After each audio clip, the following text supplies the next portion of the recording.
Hello, everyone, and welcome back to EasySpeak English Podcast. I'm John, and I'm very happy you are here with me again today. Today, we are going to talk about a very interesting book. The book is called Maps of Meaning. This is not an easy book, and it is not a small book either. But don't worry, because today we are not going to use difficult language. We are going to take some of the main ideas and talk about them slowly and simply together. The book asks one important question. How do people find meaning in life? That sounds like a big question, but let's make it simple. Many people think a good life means comfort. They think a good life means no problems, no stress, and no difficult moments. But this book shares another idea. It says that people do not only need comfort, people also need direction. People want to feel that what they do matters. For example, think about learning English. Maybe some days you feel tired. Maybe progress feels slow. But if learning English helps you talk with new people, understand new ideas, or create a better future, then learning becomes more meaningful. The book explains something very interesting.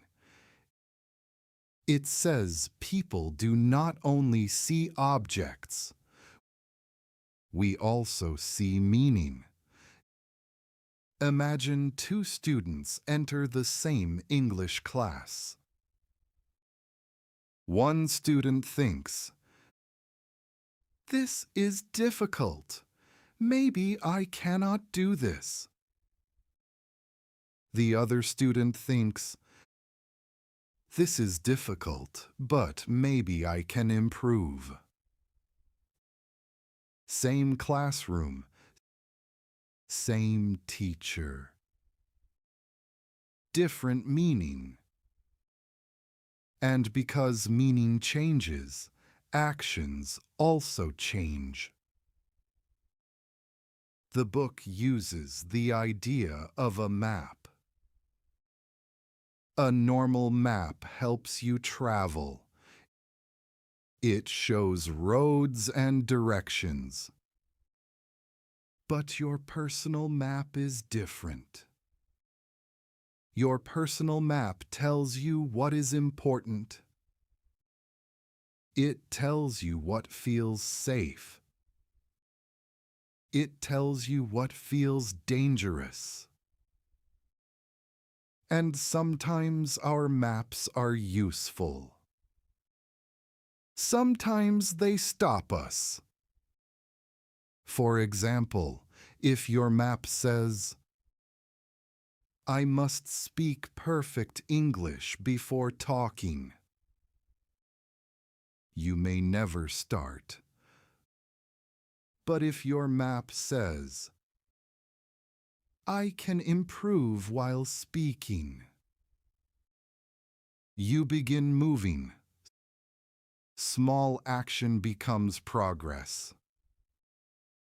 Another important idea from the book is balance. Life needs something familiar. But life also needs something new. If everything stays comfortable forever, growth becomes slow. But if everything becomes difficult too quickly, people feel lost. Learning English is exactly like this. Too easy means no progress. Too difficult means frustration. So the best place is between comfort and challenge. You understand enough to continue. But there is always something new waiting for you. That is where learning becomes exciting. The book also talks about stories. Stories are not only entertainment. Stories teach people how to think. A story shows someone facing a problem. The person feels afraid. The person learns. The person changes. And finally, the person becomes stronger. Think about your own English journey.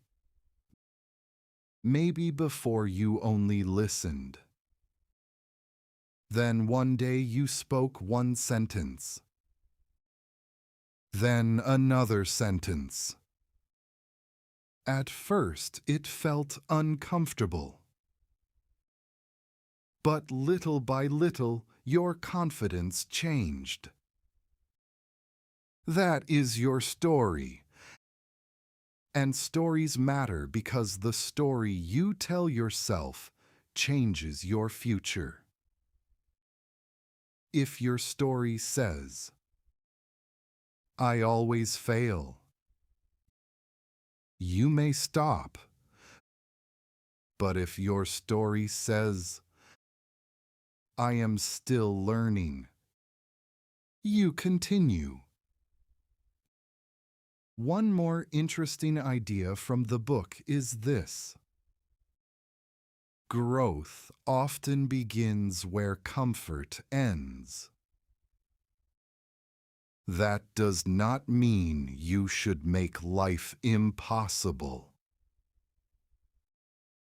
It means sometimes the next step feels uncertain. That feeling is normal. Maybe your next step is speaking. Maybe your next step is reading. Maybe your next step is recording your voice. Small courage creates bigger courage. So today I want you to remember something simple. Meaning does not appear by waiting.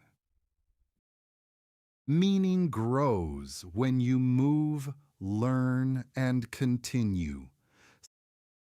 Step by step. Day by day. Now tell me in the comments. What is one small thing you want to improve in your English this week? Thank you for spending this time with EasySpeak English Podcast. I'm John. And don't forget, tomorrow at 7 p.m., we will be waiting for you.